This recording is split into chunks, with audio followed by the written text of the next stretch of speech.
तो बोले ये भैया पूतना कोई और नहीं है, ये पूतना राजा बलि की बेटी रत्नमाला है। तो राजा बलि की बेटी से मेरा क्या बैर। तो कल हमने एक कथा सुनी थी, वामन भगवान की कथा। समय का थोड़ा अभाव था इसलिए मैं पूरी कथा सुना नहीं पाया। और देखो एक मैं निवेदन और कर दूं, आप ये न समझें कि कोई कथा कल जो सूक्ष्म रूप में समास विधि से जो मैंने छोटे रूप में सुना करके मैं आगे बढ़ा, इसका केवल एक कारण था कि यदि कल ऐसा ना होता तो फिर कन्हैया को जन्म रात को 9 बजे होता, क्योंकि पहले ही बहुत देर हो चुकी थी। पर भगवान की कृपा से मैंने पहले दिन ही आपको बताया कि भागवत में 335 अध्याय हैं और 335 अध्यायों पर करीब करीब 4 विद्वानों की टीकाओं के आधार पर 750 पन्नाओं का लेख मैंने लिखा है। 335 अध्यायों की व्याख्या 750 पन्नाओं में की है। तो भगवान की कृपा से कथाओं की कमी नहीं है। और ये भगवान की कथा तो ऐसी है कि जो केला के पात में पात, पात में पात। केले का पेड़ देखा है ना, एक पत्ता निकालो फिर दूसरा फिर तीसरा फिर चौथा। बोले जो केले के पात में पात, पात में पात, और त्यों सत्संग की बात में बात, बात में बात। ये कभी अंत नहीं है इनका। आप चाहे जहां से शुरू करो तो वो बात पूरे वेद वेदांत सब शास्त्रों में सब पुराणों में घूमती हुई चली जाएगी। 125 पन्नाओं की व्याख्या तो भागवत जी के महात्म के 6 अध्यायों पर मैंने लिखा है। केवल 6 अध्याय हैं, 125 पृष्ठों में उनकी व्याख्या लिखी है।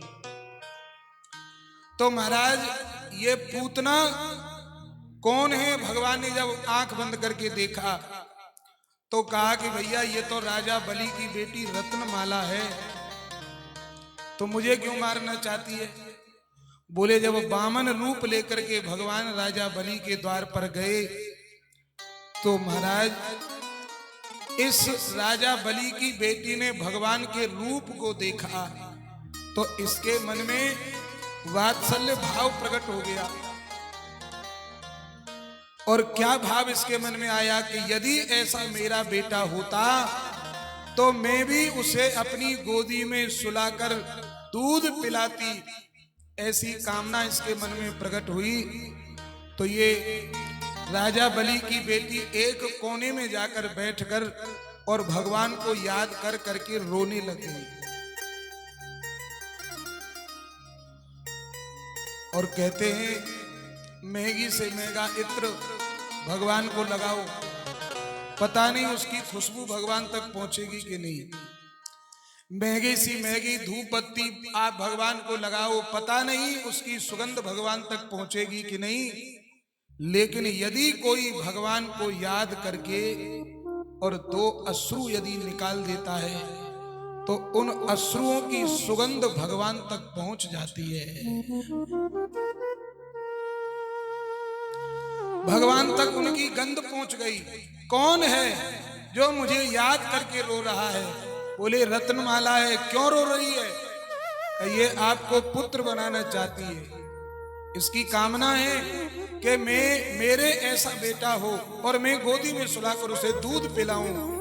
भगवान बोले ऐसा ही होगा, हम तेरी गोद में दूध पिएंगे। आशीर्वाद दे दिया।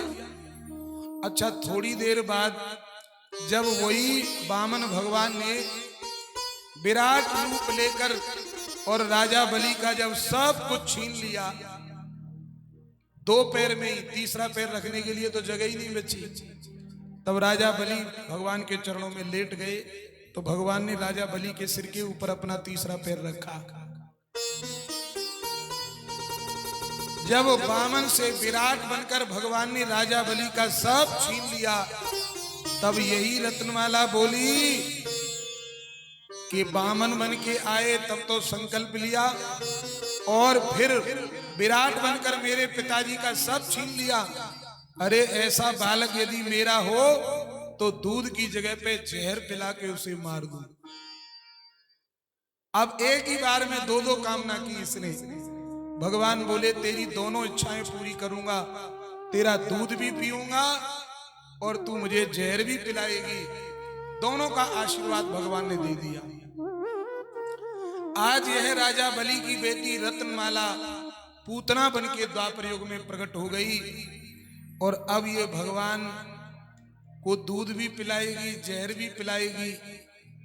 तो भगवान समझ गए, अच्छा ये रत्नमाला है तो अपना हिसाब किताब पूरा करने के लिए आई है।